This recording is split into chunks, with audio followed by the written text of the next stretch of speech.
thank you, the snake gave her a vicious bite. Take me in, O tender woman. Take me in, for heaven's sake. Take me in, O tender woman. Sighed the vicious snake. And you've bitten me, but why? I saved you, darling, I saved you. You've bitten me, but why? You know your bite is poisonous. And now, I'm going to die. Oh, shut up, silly woman, said the reptile with a grin. You knew damn well I was a snake before you took me in. Right? And that's what we're doing to our country, folks, believe me. That's what we're doing to our country. We have to be vigilant. We have to be strong. We have to be smart. And we have to be respected. All over the world, they don't respect us anymore. Our military is depleted. Everything is depleted. Our veterans aren't taken care of. We're going to take care of our vets. We're going to rebuild our military. Nobody is going to mess with this country. Nobody.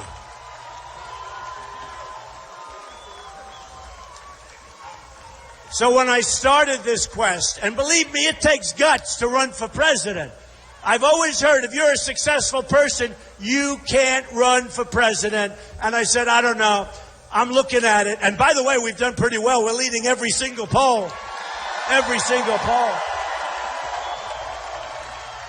Remember when these characters in the back, they said, Donald Trump has just hit 11. He's plateaued. Nobody's going to vote beyond that. Then the next week we hit 16. Then we hit 19. Then we hit 24. Then we hit 32.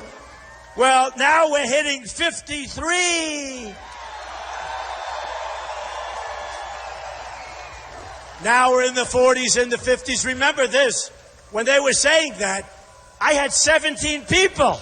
We had 17 people. So when we're at 24 with 17 people, that's like, what is that, 75 or 80 or something? So now we're down to 2 left for me, 2 left. I call them the leftovers, right? 2 left. We have 2 people left. You have Lion Ted Cruz. He's a liar. Lion. He's a liar. Lion Ted Cruz. He holds that Bible high. That's why the Mormons are not going to give Ted Cruz a victory. Because the Mormons like people that don't lie. You have Lion Ted Cruz. He holds that Bible high. He puts it down and then he lies. Now, he wasn't born in our country. He lived in Canada for 4 years. He was a Canadian citizen 18 months ago, and he was a U.S. citizen, and he ran from Texas, and he said, oh, I didn't know I was a Canadian citizen. And he didn't know that he had loans with Goldman Sachs and Citigroup, and he didn't report the loans, and he should have, because he comes out against the banks, and he's borrowing from the banks. So what does that tell you? It tells you he's a liar, okay? He's a liar. He really is. So I say Salt Lake City and the Mormons will not vote for him, and I may be wrong, but they don't like liars, and I can guarantee you in Arizona, we don't like liars, okay? I guarantee you.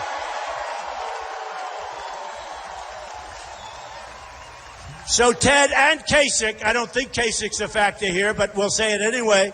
They're bad on immigration, very weak. They're bad on a lot of things. Kasich approved NAFTA. NAFTA is the group that took your business away. That was one of the worst trade deals ever. Kasich approved it. Right now, Kasich and Cruz are voting for TPP, which is going to be worse than NAFTA. So here's the story, folks. I will do a great job. I will work for you. I'm self-funding my campaign. It's being self-funded. I'm not taking hundreds of millions of dollars from all of these guys, and once you take the money, they own you. They own you 100%. I'm working for you, and I'm working for you.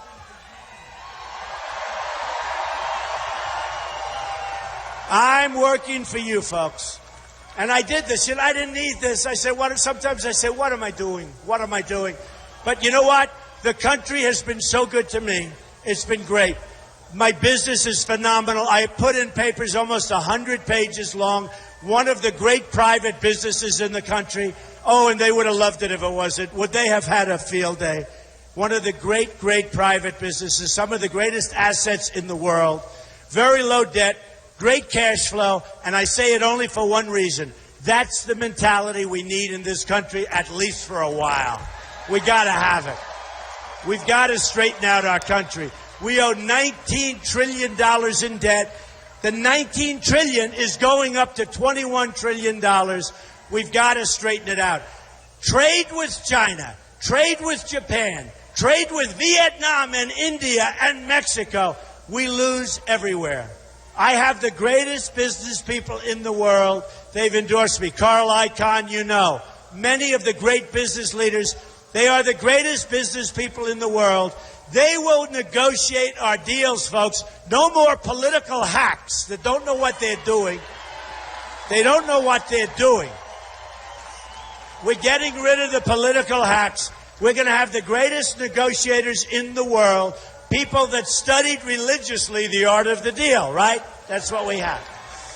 We won't have an Iran deal where Iran gets $150 billion and we get nothing. We get nothing.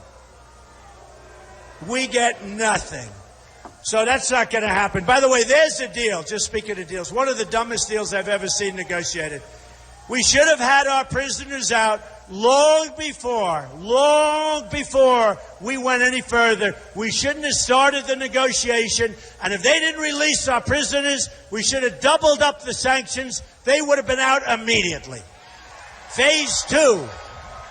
We should have never, ever in a million years given them the $150 billion. You don't do it. So that deal is done. We are going to scrutinize that deal. I will do numbers on that deal. You will be so proud of me, folks. We will do numbers on that deal like you wouldn't believe. Like you wouldn't believe. So we're going to negotiate new and great trade deals. We are going to negotiate deals all over. Everything we do, you know, look, I say it all the time. We don't win anymore. Everything we do, we lose at. Deals, trade, military, we can't beat ISIS. We will knock the hell out of ISIS. We have to. We have to. We will knock the hell out of ISIS. Believe me. And then we're going to get back to rebuilding our country, which is falling apart. We've spent so much money in the Middle East. We have nothing to show for it. We're in worse shape now than we were 15 years ago in the Middle East. And we've spent probably $4 billion, $4 trillion, maybe more than that.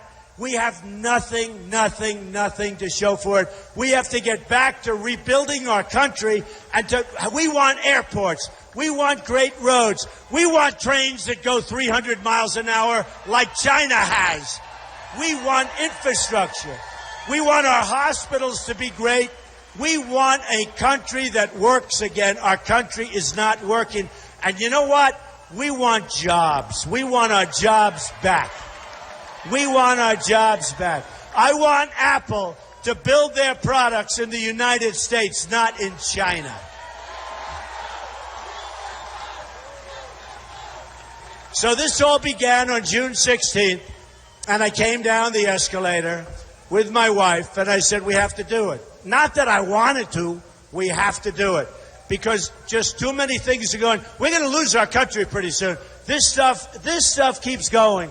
We're going to lose our country. And it started off with trade and borders. That was my first thing. Remember, I talked about illegal immigration. And because I did that, it's become a big subject, and now everyone realizes I'm right.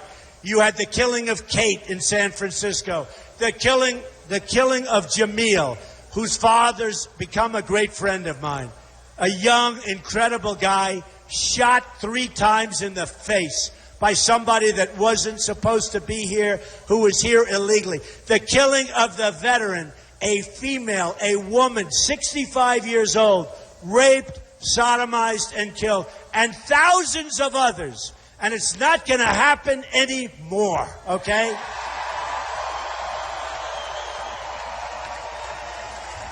And by the way, we're getting rid of these ridiculous sanctuary cities, which are disgraceful.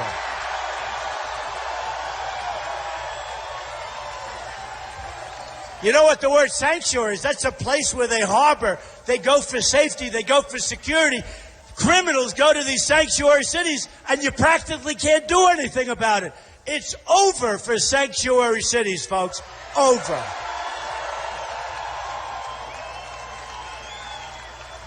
So what we're going to do is very simple. We're going to have great trade deals. We're going to start chopping away, and it's going to go fast. We're going to renegotiate trade. When a country like Saudi Arabia, no problems. I have a lot of friends from Saudi Arabia, one of the richest places, probably the richest place there is. Before the oil crash, they were making $1 billion a day, and we were paying for our military. We're defending them. It's going to all change, folks. Now they're making half as much. It's going to all change. They want us to protect us. We'd love to protect you. You got to help us out. Believe me, they'll help us out like you won't believe. They wouldn't be there if it wasn't for us. Countries like South Korea, I order thousands and thousands of television sets a year. They come from South Korea. I'd like to order them from here. They don't make them in the United States. Remember Sylvania, General Electric, they don't make them here anymore. So here's the story. Every time North Korea, he raises his head, we immediately send our ships, send our planes, millions of dollars, billions and billions of dollars. We protect South Korea. We get nothing. Practically, we get nothing by comparison. So here's the story. People want our protection. I think that's great. We want to help people, but we have to be reimbursed. Do we agree? We have to be smart. We have to be smart. When a country like Saudi Arabia is making $1 billion a day and we're keeping them alive, we have to be protected. We have to be reimbursed. And we're going to be. And by the way, it's a very, very easy negotiation. So we protect Germany. I'm sure they'll help us out. We protect Japan. Nobody even knows this. I'm sure they'll help us out. And you know the funny thing? I'll end up having a better relationship with these countries than we have right now, and every single one of them is ripping us off, okay? Every single one is ripping us off. So the greatest of all is China, what they're doing to us in trade. And you know, when Jeb Bush, when I was fighting him, don't forget, 17 people, I've gotten rid of 15, and now we're down to just the final two. Final two. Isn't that nice? And my wife and my daughter say, please, darling, please, please. My daughter Ivanka. Did anyone hear of Ivanka? She's great. So my daughter Ivanka, my wife Melania, they say, please now act a little more presidential. I said, I can't until I finish my victory. I'll act presidential. But we've got to have victory. We don't want to be a Mitt Romney stiff. He was a stiff. He didn't fight. Something happened to him. That last month, he disappeared. What happened to him? Say what you want about Obama. Obama went on Jay Leno. He went on David Letterman. He went all over the place. He was on television. I'd call up Romney's people. I'd say, you got to get this guy out.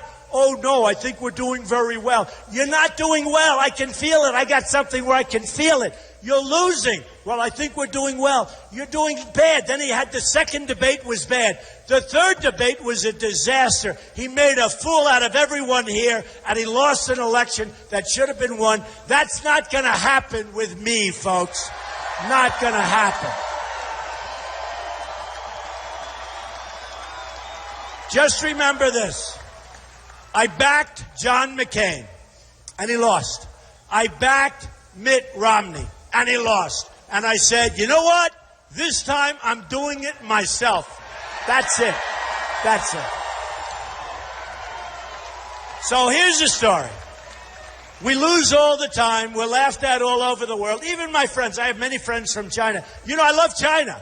I love Mexico. I love the Mexican people. The problem is their leaders are too smart for us. Look at that sign. Latinos support Trump. I love you. I love you. I want that sign. Can you get me that sign? Get me that sign. I love you. I love her. Can I bring her up here? I want to bring her.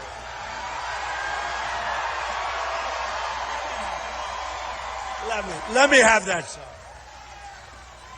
Oh, look at that. Latinos! I love you, darling. Come on over here. Get her up here. And that's not one of those Bernie signs that's made by a printing press where they hand it to the protesters, right? That's not one of those. Oh, another beautiful, beautiful. Look at all the Latinos. Thank you, darling. I love that. That means so much to me. Come on, bring her up.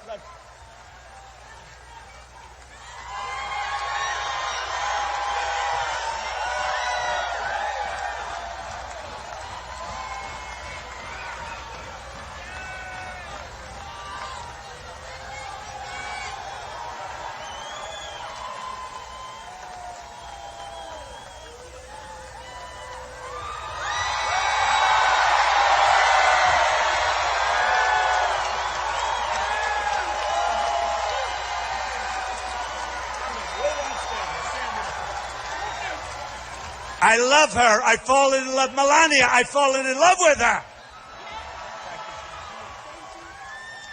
Where do you come from? Beautiful, beautiful. Thank you. Thank you so much. And I'll do a great job. Believe me. Thank you. She wanted to jump. I said, no, take the stair.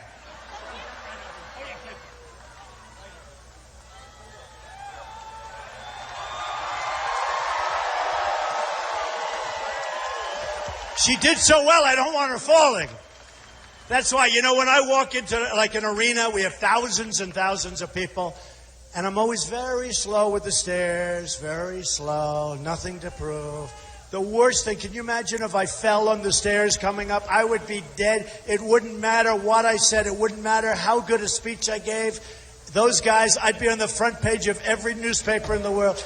So, you know what I do? Nice and easy, right? You watch. I do that. Thank you, man. Thank you. So here's the story. We're going to get rid of Common Core. We're going to bring our education local. Okay? Our education in this country is a mess. We're 30 out of 30 in the world. You have Norway, Denmark, Sweden, China, Japan. You have a lot of countries. And then in terms of cost, per pupil, we're number one in the world by far. Second doesn't even exist. So we're last on the list, but we're the most expensive. We spend more money per pupil than anybody else by far. We're going to change it, folks. We're going to change it. It's a system that's not working. We're going to change it. We're going to bring education to your great community. We're bringing it to Tucson. We're going to bring it to your communities. Number one, you're going to save money. Number two, you're going to see a huge improvement. So that's going to be that. We're getting rid of Obamacare, and we're replacing it with something so much better. So much better. Okay? It will be so much better, so much less expensive, and just better in every single way. It'll be portable. We'll have so many different things. And by the way, you'll have choice. You'll have lots of different choices. Obamacare is a disaster. And you look at your premiums. They're going up 35, 45, 55%. It's crazy. And the deductibles are now so high that unless you're close to death, and even then, you're not going to be able to use it, okay? So we're getting rid of Obamacare. We're going to protect our Second Amendment, okay?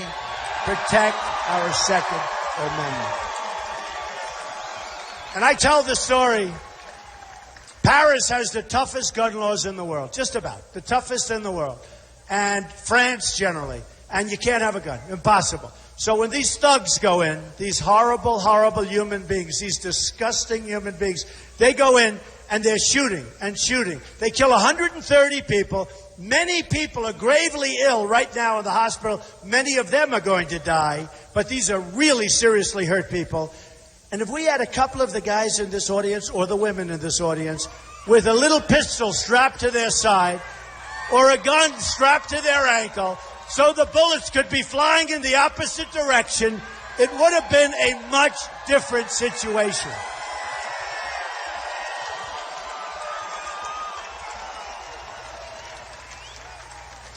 So here's the story. I feel so badly because the people are still coming in. I feel so badly for those people. I'd like to go see them and hug them and kiss them. I love these people. I feel so badly for these people. Can you imagine? They're being restricted from coming in, and then we're going to be known as the bad guys. We're going to be known as, oh, isn't that terrible? Isn't that terrible? It's a disgrace. I'll tell you what. It is a disgrace, and people don't talk about it. Last night I saw a couple of people, a couple of protesters from Salt Lake City. Why are you here? Why? They put a microphone in, trying to build them up. And they go, I don't know. I don't know. They didn't know why they were there. Okay? Give me a break. Okay? Give me a break. So here's the story. So I apologize to the people that are coming in. I just have to apologize. You know what I'll do? I'll come back, and you guys won't come, and we're going to let just them come. Is that okay? Right? But I'll come back. I'll be back. I'll be back here a lot anyway. I suspect over the years, maybe I'll be back a lot. Now, if I lose, maybe not so much, right? But if I win, I will remember the people of Tucson. I will remember the people of Arizona. I will remember the people of Arizona. So look, here's the story. Here's the story. We have a big, big movement going on. Time magazine on the cover all the time. It's a movement. They say, I don't know, they're saying it, not me. In the history of politics in this country, there has never been anything like what's happening here. I mean, forget this great group. And don't forget, we set this up like yesterday. And we have thousands of people outside trying to... We set this up yesterday. You know that if a guy like Cruz or Kasich came in, or Hillary came in, if you had 200 people, it would be a lot, right? It would be a lot. They'd be using a conference room in some hotel. So here's the story. Here's the story. Our country loses at everything. We lose with our military. We lose with our vets. Our vets are just going to be treated so good. That's one of the things I'm most looking forward to straightening out. We lose with education. We lose with Obamacare and health care. We lose with Obamacare. We lose on the border. We lose with no wall. Nothing, none of this stuff. Look, I know these politicians. They're all talk. They're no action. All talk, no action. It's never going to get done. So here's the story. Here's the story. And I say this, and I'll say it again and again. We are going to start winning again. We are going to win with our military, and we're going to kick ISIS. We are going to kick ISIS where it hurts. We are going to win with our military. We are going to win with our vets. We're going to take care of our vets. We're going to win with health care. We are going to have great health care for a much smaller number. We are going to reduce your taxes substantially. Look at my tax plan. We're reducing your taxes. The middle class in this country is being decimated by taxes and by interest, which they never got because they save their money and they get no interest in the money they've been saving for 30 years. It's not right. So we're going to save taxes. We're going to make taxes so that businesses get back to work. We're going to take our jobs back from China, back from Mexico. We're going to take our jobs back. I'll give you one example. You read about Carrier Air Conditioning Company. They're moving to Mexico. I'm going to say it quickly because a lot of you have heard it before. And a lot of these stupid people, they say, I'm a conservative, by the way, but they say, he is not a conservative. Do you remember Jeb Bush? He is not a conservative. Who cares? Who cares? Number one, I'm a conservative, but who cares? We want to be smart. So they'd say, because I'm a free trade. Look, I believe in free trade. But to have free trade, we need smart people at the top that know how to negotiate. We don't have those people. We don't have those people. We've got people that don't have a clue. We've got people that shouldn't be there. They got there because they gave campaign contributions to these people that I negotiate with and these people that I'm against. So here's what's going to happen. We are going to change things so radically, but nicely, but nicely, not rough, easy. I will get along better with China. I have a great relationship with China. I've made billions of dollars dealing with China. The Bank of America building in San Francisco, 1290 Avenue of the Americas, one of the biggest buildings in Manhattan, biggest floor plates in Manhattan. Sell condos so many condos, tens of millions of dollars. I have the biggest bank in the world. It's from China, a tenant in one of my buildings, okay? We're going to do great with China. We're going to do great with Japan. They send their cars. We send them nothing. They send those cars. We send practically nothing. It's going to end. It's going to end. It's called imbalance. It's going to end. It's going to end. We can't take in millions of cars and we send them wheat. And they don't want the wheat. And they don't want our beef. They send it back. We don't want, look, it's going to end. It's going to end. It's going to be so nice. You know, they're a little concerned with me. They're saying, you know, a friend of mine called up from Japan. Another one called up from China. They said, you know, they're concerned with you because you're the only one that really understands what they've been doing. They understand, folks. They treat us like we're a bunch of babies. They treat us like we're little infants. It's over. So here's the story. We're going to win on trade.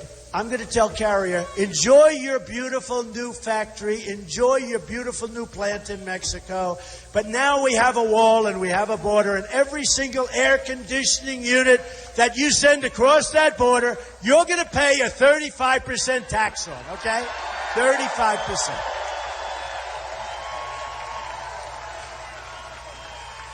And you know, when our companies hear that, they're not moving. They're not going to move. They'll work. Maybe they'll build here. And you know what? If it's not Tucson, at least they're going to be building in our country, okay? At least they'll be building in our country. They're not leaving. And you know, I went to the best school, the Wharton School of Finance. And you don't have to go to Wharton to realize what we're doing now is no good. You know, we just lost Pfizer. Pfizer is one of the great pharmaceutical companies in the world. We just look, thousands and thousands of jobs. They're moving to Ireland. Take a look at Tyco. Take a look at Johnson Control, what just happened there. Massive companies are leaving. Then they'll make their product and they'll sell it into our country. And because we're free traders, we won't charge them any tax. Because we're free traders. Because we're free stupid traders. I'm a free trader. I love free trade. But we have dumb people running our country. We can't do it right now. Maybe someday we'll be free traders. But right now, we have to keep our companies from leaving. We have to keep our companies from taking all these jobs and giving up all these jobs. So here's what's going to happen. I guarantee you, as sure as you're standing there, I guarantee you, Carrier will call and say, Mr. President, we're not leaving. They're not leaving anymore. And companies aren't going to leave if they know that's going to be the penalty. We can't be the stupid, stupid country anymore. We're not going to be. We're going to be the brilliant country. We're going to be a country that people respect again.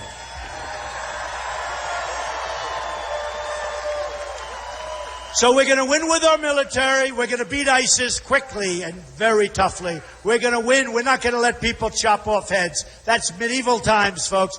I didn't want to go into Iraq, but you know what? We got there. We had a president that didn't know how to get out. He announced a date, which is the dumbest thing I've ever heard, and he didn't know how to get out. Even the 50 troops, how about a few months ago? We are sending 50 troops to Iraq or to Syria. We are sending 50 troops. Let me ask you a question. These are our finest troops. These are our best. Why do you have to tell the enemy that they're coming over there? Now there's a target on their back. We have to be unpredictable. We can't be so damn predictable. Don't tell them we're sending 50 troops. Don't tell them. So here's what happens. Can you imagine that? You're one of those troops and you want to get over there. And frankly, you want to sneak over there and you want to do it quietly. And you're really at the highest level in the Marines and the Army and the Air Force and the Navy. But you're one of these great, really incredible troops. And you got a president saying we're sending 50 troops over there. And it doesn't even sound good because 50 is not exactly a scary number, right? But these are the elite. And now these 50 troops have a target on their back because we have a guy that wants to tell the world that we're sending 50 innocent, wonderful people over there. We have to be smart. We have to be smart. We have to think like General George Patton. We have to think like General MacArthur. We have to think here, here, here. So we're going to win with our military. We're going to win for our vets. We're going to win with education. We're going to win at the border, and we're building the wall, and Mexico's paying for the wall 100%. 100%. We're going to win at every level. We're going to win with the education. Got to win. We're going to win at every single level. And you're going to remember this evening, and you're going to remember this day. And you're going to say that Donald Trump was wonderful. He spoke right through some phony protesters that have very weak voices. Spoke right through them like they were nothing, like they were nothing. And that's after speaking to 21,000 in a different part of Arizona, because I didn't want to waste a lot of time. They have I love those weak voices. Sometimes I'll hear a voice and I say, do me a favor, don't mention it. Let's just talk. The problem is when you guys all go, there they are. Be quiet and we can speak right through. So we're going to win so much. And you're going to remember this day. And on Tuesday, more importantly, you're going to remember that vote. And you're going to say, in 5 years, in 10 years, in 20 years, you're going to say, that was the greatest vote I've ever cast. You're going to be proud of your president, and you're going to be proud of your country. I love you, Tucson. I love you, Arizona. Vote on Tuesday.